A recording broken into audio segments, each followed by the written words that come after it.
স্বরচিত কবিতা পড়ছি আমি, কবি অর্ঘ্য সেন। আলোক সম্ভব। The salt of the earth, WBS।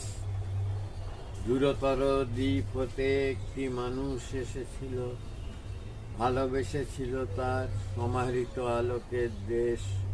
এখন শব্দ ওঠে ফিসফাস, লোকটি আদতে কে এসেছিল? আবক্ষ সীতাভশস্যু, গেরুয়াল খাল্লা ঢাকা দেহ টান টান, হাতে একতারা বাউলে, চারিদিকে ক্ষমাহীন বিরুদ্ধতা।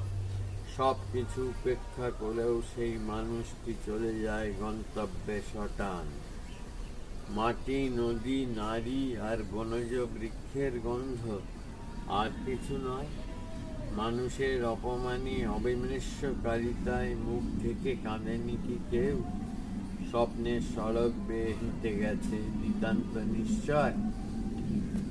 স্বরচিত কবিতা পড়ছি আমি, কবি অর্ঘ্য সেন।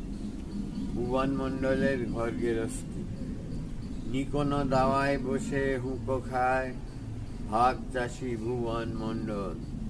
ভুরভুরে ভাতের গন্ধে মম হাঁড়ি কুড়ি রয়েছে সাজানো।